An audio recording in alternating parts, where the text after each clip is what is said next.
Time to talk college football again, and we welcome back our resident insider, Zach Smith, to talk about the weekends happening and the week ahead and the rest of the season ahead. Are you ready to go, Zach? I'm always ready, man. Let's get it.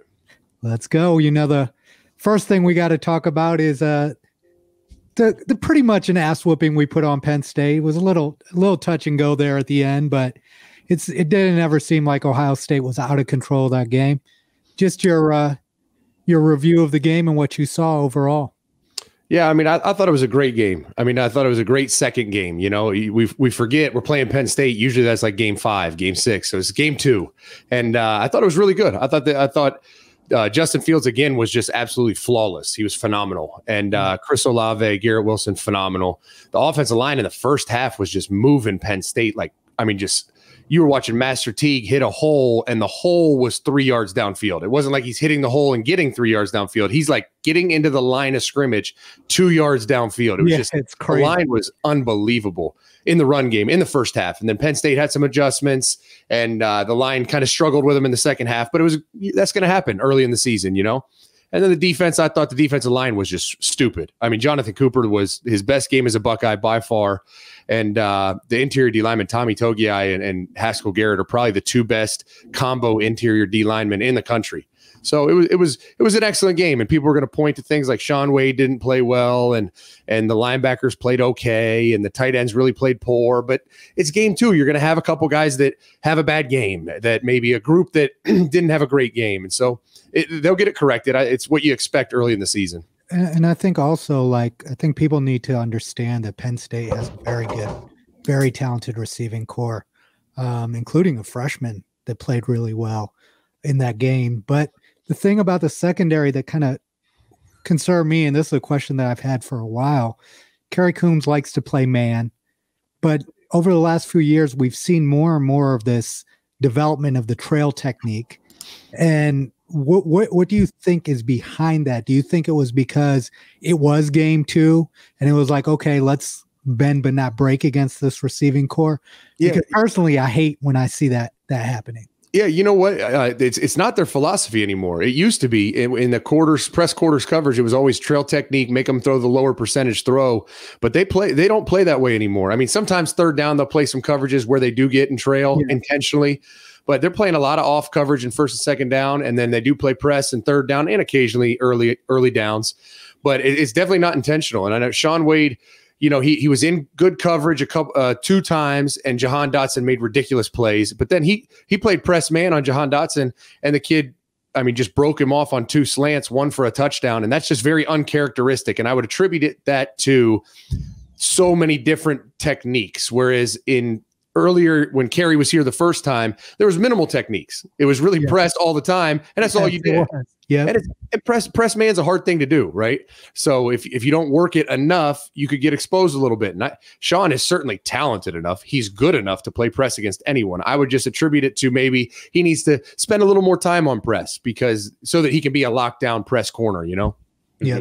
One of the things that I noticed, Zach, was on the offensive side of the ball, there was just such tremendous confidence in the team. And that fourth down, I think it was 4th and 2, where they threw that like 15, 17-yard pass really close to the end zone, was one of those plays that stood out to me, because when an offense is clicking on those kinds of cylinders, when they're taking a 4th and short and throwing it far, I mean, it's incredibly hard to anticipate already. That just took it into a level where I don't think I've ever witnessed that before in college.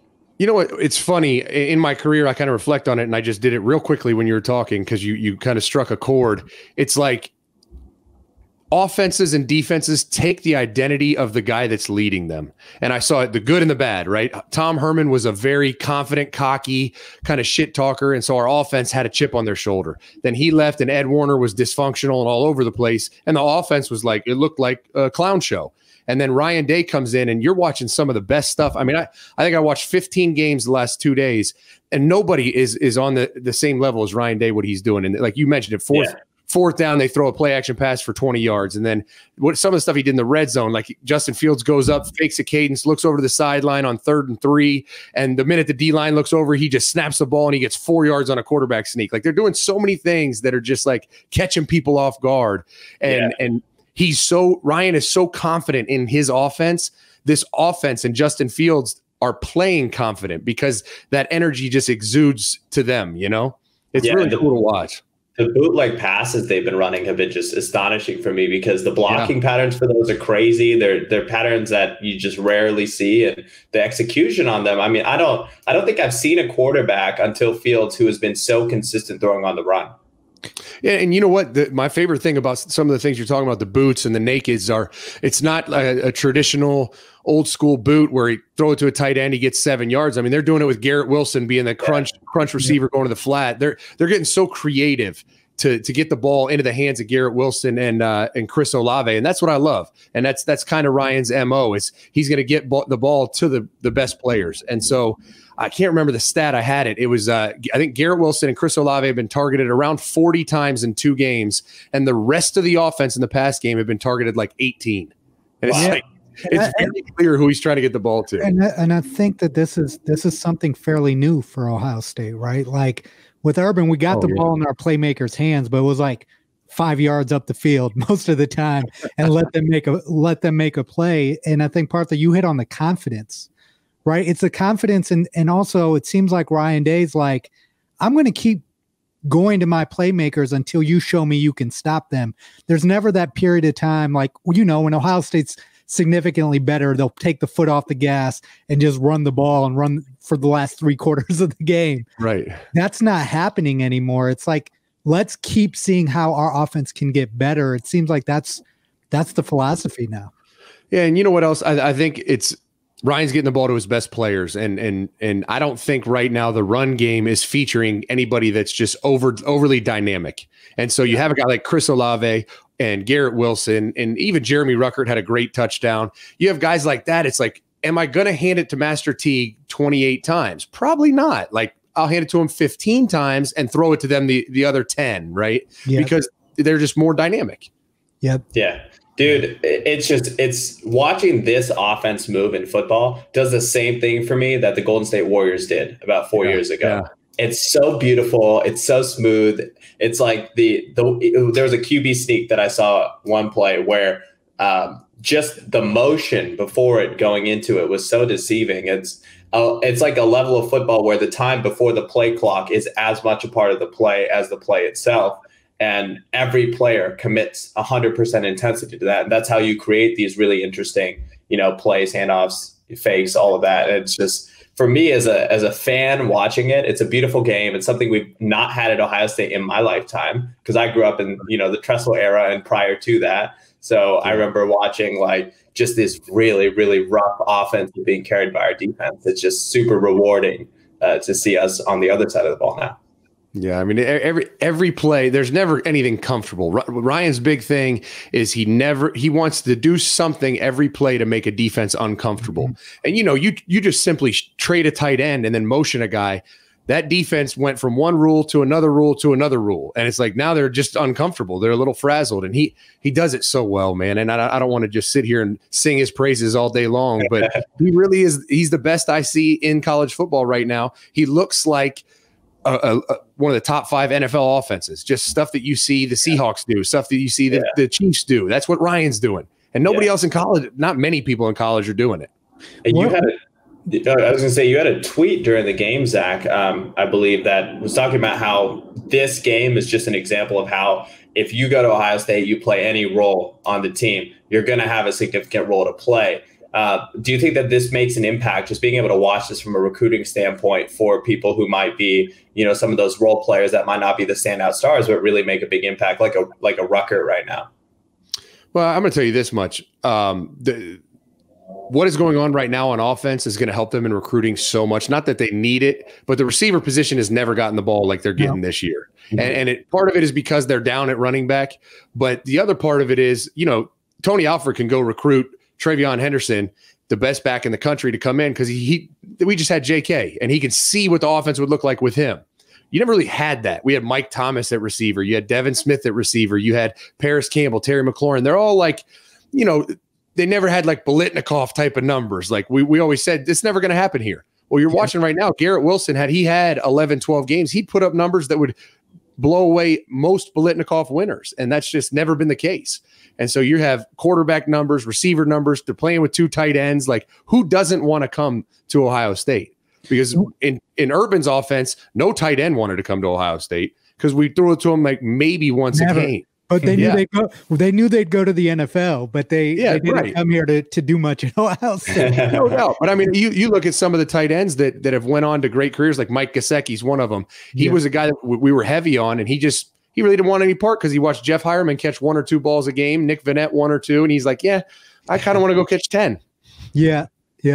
Makes total sense. With everything that's said, I think Ohio State fans should be very happy and very little to complain about. But moving forward, as we get further into the season, what are the key areas you touched on? You worried about the offensive line a little bit last week. It seems like they played better this week. What are some areas that we need to continue to improve on? Well, so on the offensive side of the ball, the tight ends didn't play well. They didn't block well on the perimeter specifically. I think when I look at this offense, I saw 2 glaring things that I said to myself, man, they need to get that incorporated, right? One is perimeter run game, and it's not going to be a Master Teague perimeter run game. Whether it is Garrett Wilson, we saw a nice reverse first play of the game for 60-some yards, right? Or we got to unleash Trey Sermon at some point, right? Get him in space. He's good in between the tackles, but I think his dynamic skill set is on the perimeter. So I think you get that going, and then the other thing that the offensive line played much better in the run game. The 2 tackles we have are the best 2 in the country. They still have not allowed a quarterback pressure, let alone a sack. But the interior 3 offensive linemen are struggling a little bit, the cohesive 3. We know Wyatt Davis is probably a first-rounder, All-American last year. He's a great player, but just when you're a guard, you can't just be a great player. You need the center, the guard, and the other guard to all work together. That tackle can kick out and block a DN no matter who's next to him. You know what I mean? Those interior 3 have been a little bit of a liability in pass pro. So it's just reps. They just got to work together to get that chemistry. So on offense, those are the, I guess, 3 things I want to see is the tight ends and the block better on the perimeter and get some perimeter run game going, and then get those interior 3 to get the chemistry to block as well as we know they can in the pass game, because they're road grading people in the run game. That ain't a concern. It's just the pass game. They've let up some twists and pressures, some things that are tough to pick up. First couple times you go get game speed against an opponent, you know? Yeah. Should we talk about this very enjoyable game that happened just before the Ohio State game? Absolutely. Our friends at Michigan State had a nice little W. What'd you think, man? Last week, Zach was saying Michigan's for real. I mean, they were in the first game. They were. I mean, I get it. Minnesota is turning out to be terrible, but I watched that Minnesota game and I saw things that were the opponent didn't matter. You know what I mean? Yeah. So, stuff like timing, stuff like execution, tackling, things like that. It's like, it doesn't really matter who you're playing. Everything was well coached and well put together. And then you watch the debacle that we watched on this past Saturday, and it's like, oh my gosh. And then you go in the post-game interview and Joe Milton doesn't even know the name of the best player on Michigan State that just had 11 tackles and dominated the whole game. He doesn't even know who he is. They asked him about him and he was like, who's that? And you're like, excuse me? You're the quarterback. What do you mean, who's that? That's their best player. And it just, I said it on my show that I put out today. I mean, the red flags are so big and so high up in the air right now that like Southwest Airlines is seeing them as they fly, because it's not just a bad performance. It's not bad players. Things are coming out like that. And then I don't know that it's true, but it's a pretty strong rumor that their safeties coach hasn't been with the program for 6 weeks and they're coaching without a safeties coach. Oh, wow. Like all this stuff's going on. And you're like, these are elements of complete malalignment and just a program that is crumbling at the foundation. And so I said it on my show. I think it's time, maybe in 3 weeks, to fire Jim Harbaugh and move on. Do you think, I mean, this has been an ongoing story there for a while now. Jim Harbaugh was kind of like the guy that was supposed to save it. Is this their ceiling, right? Is a pretty good team, or do you think Michigan has the ability to ever be elite again? They definitely do. I mean, they definitely do. You get the right coach in there. I promise if we went there in 2012, we'd done the same thing we did in Columbus. And that's not to discredit Buckeye Nation or Ohio State, because I think there is a significant different level that Ohio State is on. But you get the right coach in there that recruits the right way with some young coaches, relentless, and they really build that brand back up. I think Michigan could be as high as anyone. And the other thing I said on my show is the Big Ten needs a new coach at Michigan, because Alabama was the king in the SEC for the last 6 years. And then Georgia kind of rose to the occasion and became that prince. You know what I mean? There is no prince. Maybe Penn State, but not really. Like, there needs to be that in the Big Ten, because right now it's really a one-team show. Yeah. I remember that whole decade of like the 1 and 2 matchups between Ohio State and Michigan. And it's not like football everywhere else sucked back then. It's just like Michigan. They did a better job at Michigan. They developed players better. They found players. I mean, it's just you can do it. You can do it there. Yeah. And would you say that Michigan State is the class of Michigan right now in terms of, despite the debacle that they just went through, are they the better program right now? No, absolutely not. And they snuck a win. I mean, they lost to Rutgers. They look horrendous for the most part. I mean, all over the field. They snuck a win from Michigan. And to be honest, I got to wait for tomorrow or Wednesday night. What is it? The show comes out on Wednesday, right? I got to wait for Thursday. So last night, the action. I got to see Central Michigan or Western Michigan. I'm not ready to say that one of them isn't the team of the state, because these two teams are disheveled. They're a mess. And Michigan State, we knew was a mess. They got a new coach, so he's trying to come up. But Michigan, I don't know if they're on the downslide or if they're just at rock bottom chilling. Is the tone in the state? This is just out of curiosity, but. Are the COVID restrictions in Michigan stricter than in Ohio right now?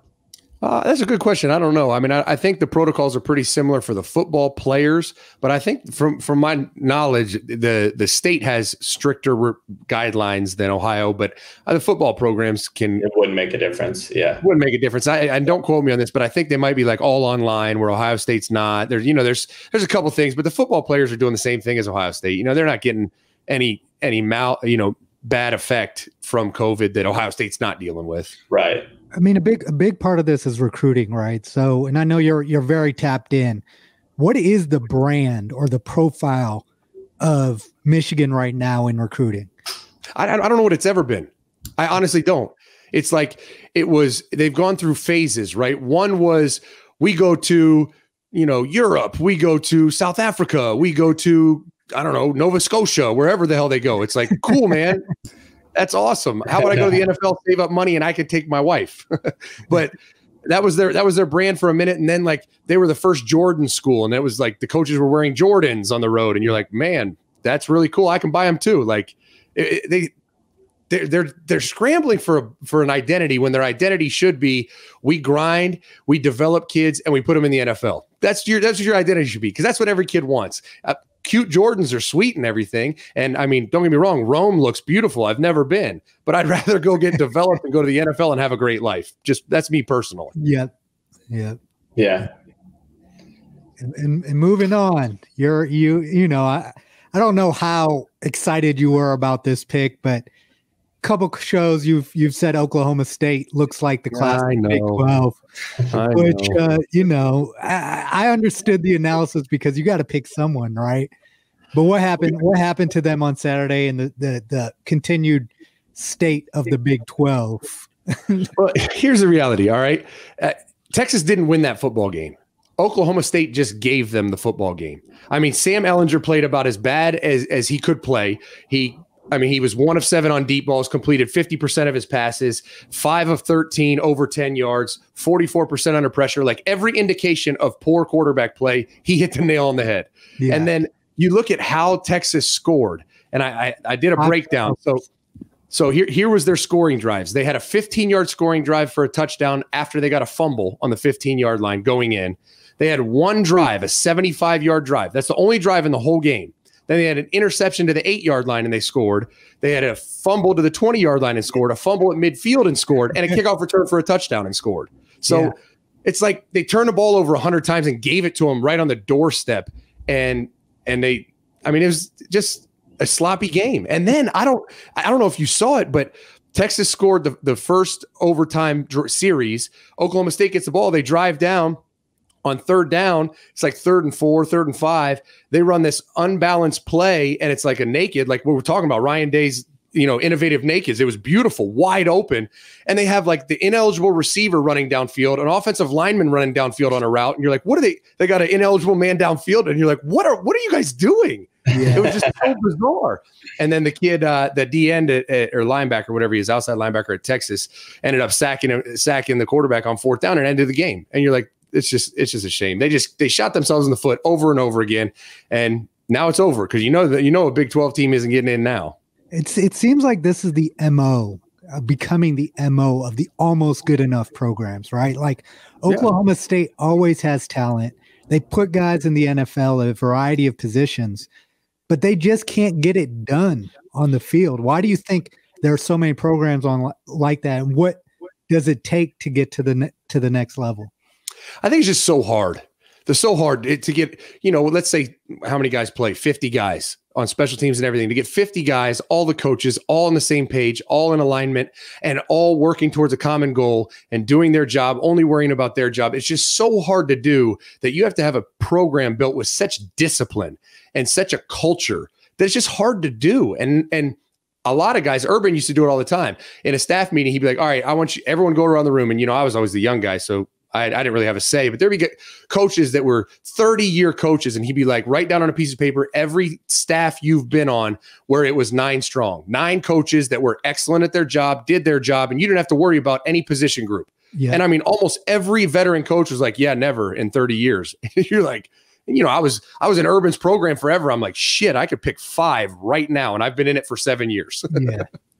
But it's hard to do. It's hard to get a staff aligned. It's hard to get the players to buy in and then get everybody to work at the necessary level. And certain guys have been able to do it. Dabo, Saban, Urban, Ryan, and you could say Lincoln Riley to an extent, right? Mm-hmm. It's really hard to do. And I think a lot of guys have never experienced it. They've never even been on a staff that does it. So how could they develop a staff that does it? Yeah. Well, I think that's a testament to, like, when you form a good team, you don't let them go.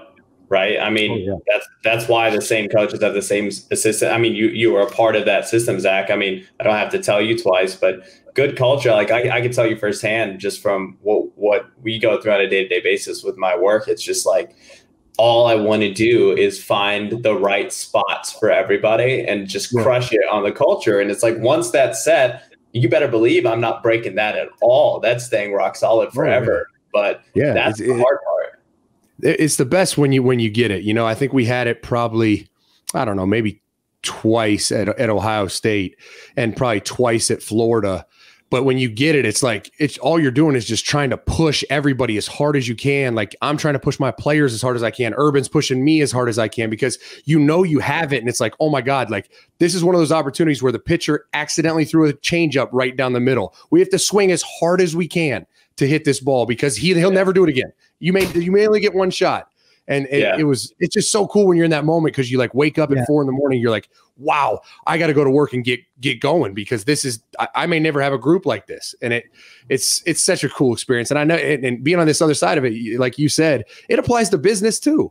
Like you get that culture right in a business, and all of a sudden you're like, ooh, we might make a lot of money. I got to drive this ship really hard. Yeah, and not just business. I mean, it's election day. Life. This is coming out Thursday, and in politics as well. A great team is everything. From the campaign manager to what you put in office, and to your point, V, in life, it's just like getting people who are like-minded with the same values, with the same level of drive, all surrounding the same vision. Man, it's hard. Do you know? Like, how do you know, Zach? How do you know that it's one of those years? That's a great question. I don't know. I don't know that I could put my finger on it. It's just I think it's just an attitude about getting better and working. That was when I really felt it. Obviously, you had to have the talent. If you didn't have the talent, like when I was at Marshall or Temple, both those places, actually, we had a great culture in my room. And we had some talented guys that played in the NFL, but we didn't have the talent across the board, so we couldn't beat Penn State. You know what I mean? So if you have the talent and then all of a sudden you get talented kids that are going to grind and they're going to listen and learn and take coaching and be humble and just try to push forward and make each other better. When you get that culture with talent, it's like, who doesn't enjoy showing up to work every day? Because there was years where I showed up to work and I'm like, this is awful. Like, I'm going to coach them hard, but this is terrible. And then there's some years where I was like, I couldn't wait for them to come to meetings. I couldn't wait to go to practice. Like, it's just, you get that feeling like this is a special group.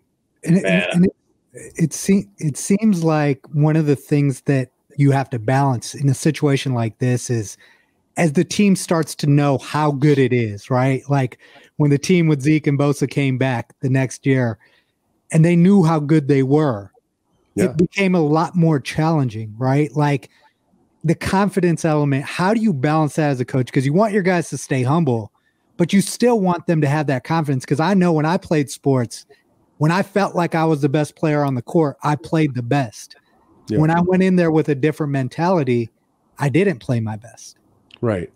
I think it's all about leadership. You know, it's all about having like you have a group like you're talking about 2015 that is just so talented, so good, so developed already that you need to have the guys that are competent enough that can still push them higher. And if you don't, that's where you start getting fractions, right? You getting guys shooting over here because they're not learning, they're not getting better.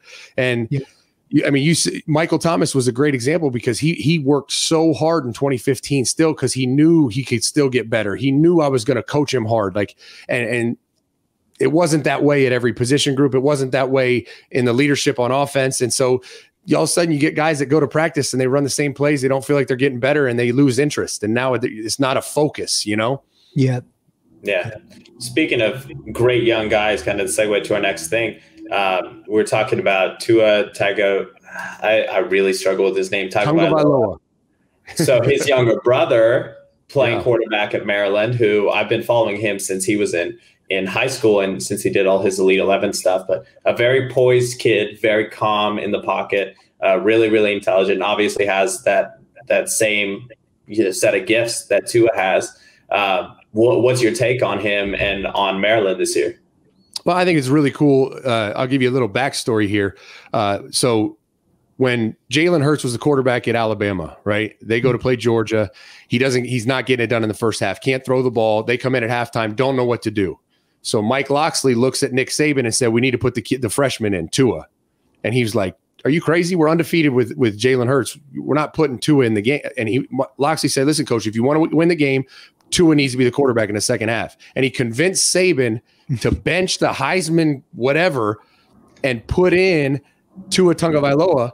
And then when I went down to Alabama and they offered me a job, I went down there and I'm sitting with Mike Locksley and Tua just found out that Locksley got the coordinator job after the national championship. He came running in the restaurant, gave him the biggest hug. You could tell they were so close.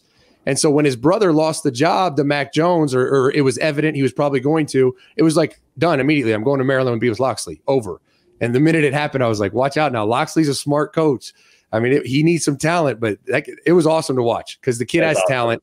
He might not be Mac Jones because Mac Jones might win the Heisman, but he's also young. He might do it in a year or two. So it's going to be cool to watch. And I know he's happy because he's with his guy, his brother's guy. And so when you have that relationship with your head coach or your position coach or your coordinator, you play a little better. Yeah, that totally makes sense. And they would then shape the offense around your skill set as opposed to somebody who doesn't know you as well and wants you to fit into their system. Oh, no doubt. Yeah. Do you think Maryland might step up and be a spoiler or contender? I don't know. They got a lot of areas to work on. I mean, I think they're improved. They're going to be improved. I mean, the one thing that anyone will tell you about Mike Locksley, when he was an assistant, when he was at New Mexico State as the head coach, now that he's at Maryland, he's one of the best recruiters in the country. He was that guy, when you're going against when I went to try to recruit Stephon Diggs, our first year at Ohio State, it was me, Mike Locksley, and I can't remember the other coaches, and Locksley won. And he was at Maryland. I'm at Ohio State. He has that ability to recruit. And any coach in the country would tell you, if you're head to head with Locksley on a kid, you got your hands full. I mean, it's going to be a battle. And he's back at Maryland, which is where his roots are. They're going to be good in a year, 2 years. I don't know when, but they're improved this year. I don't think they're there yet to be a spoiler, but they're getting there. And he's going to recruit that way. And this will probably be the best Maryland we've seen in a long time, since Ralph Friedgen back with Vernon Davis and whenever, the early 2000s. Yeah, it's exciting to see. What are you looking forward to this weekend? Oh man, I'm so excited to watch Notre Dame Clemson. I don't care if Trevor Lawrence plays because I think Notre Dame's going to get exposed. I think Clemson is going to out athlete Notre Dame at every position. The only thing that it's going to be cool to watch is Notre Dame has probably the best offensive line in the country. You could make an argument for Ohio State or Notre Dame, but it's 1A, 1B. And so I'm excited to see how Clemson handles that front. How's Clemson's D line? How is their blitz patterns against that offensive line? So it's going to be awesome. We're going to learn a lot. I think Clemson wins the game, but I'm excited to watch that one. And Florida, Georgia. Georgia's terrible on offense. Their quarterback is a high school player. He doesn't belong in the SEC. He damn sure doesn't belong on a top 5 team. And so I think Florida's going to win that one. But it's going to be fun to watch because Florida has an average defense, a pretty good offense. Georgia has a great defense, an awful offense. And it's going to be fun to watch how those two matchups kind of play out. Do you think Kyle Trask is a next level player? I think he's good. I think he's a really good college player. He's making some throws. I don't think he's like Trevor Lawrence, Justin Fields, Mac Jones. I don't think he's that level, but he's in that next tier, with the Spencer Rattlers and the other, some of those guys that aren't quite that top tier. And he could become a really good player, but I don't think he's going to be an NFL star. No. Okay. Well, I don't know if there's anything else you want to ask, Partha. Yeah. So I've heard about something new that you've got going on, Zach. It's Menace to Picks. You want to give me you're gambling. Yeah. So it's funny how it happened. I have these guys that have worked for me, just writing for content for the website, and a couple of them are big into gambling, like they're handicappers, and they wanted to start a handicapping part of the company. And so I told them, I was like, I'm not putting my name on, like, you guys, no one knows who you are. Like, if I put my name on it, we suck. Everyone's going to be like, this guy's an idiot. Like, so I told them they had to do it for free for a month. And if they were over 60% like wins, then we could actually make it something like a subscription model or whatever. And they were 64% after a month. And I was like, all right, let's do it. And I'm telling you what, they're ridiculous. Like I put out a graphic today, the last 7 days, if you 7 days ago subscribed, took $1,000 and all you did was pick exactly what they picked, this morning you'd have woke up with $3,100 in 7 days. Like, they're out. And I'm sure, don't get me wrong, it's going to come back down a little bit, but they're outpacing anyone in gambling. So I'm fired up about it. There's a lot of people making money. I'm afraid Vegas is going to call me and like take me out though. When you first started this, did you see the movie 2 for the Money yet? Oh yeah, no, I still haven't seen it. I need to watch it. That'll get you juiced up, man. But I do think, obviously, your football. Your guys know their football. If you're looking for sports picks, you want to win, then definitely check out Menace to Picks. How do people subscribe? Tell us about that. How do they get involved? So the easiest way to get all the info is on Twitter at Menace to Picks. I mean, we have a Patreon for it, which is patreon.com/Menace to Picks. But like anything else, people will probably want to just check it out from a distance at first. But the one thing I know is, and I didn't know this beforehand, but there's these handicappers that hit at 55, 57%, and they're charging $25 a day for picks. Wow. Which I was like, that's absurd. So I was like, we'll do $25 a month. How about 82 cents a day? Like, that's way more feasible for most people. Yeah. And so it's affordable. And what I tell people when they message me, I'm like, just give it a try. Spend $25, see if you win money. If you don't, cancel. Yeah, it's definitely worth a shot. Yeah. Definitely. So if you're into any of the picks and sports betting, make sure you look up Menace to Picks. That's all I got today for our college football sprint with Zach Smith, Coach Zach Smith on Twitter. We are going to move to our Election Day special of news and notes, a little bit of reaction from me and V. So awesome. Thank you so much, Zach. And we will talk to you next time. Yeah, man. I appreciate you guys having me on, as always. All right, man. Have a good week. All right, you too.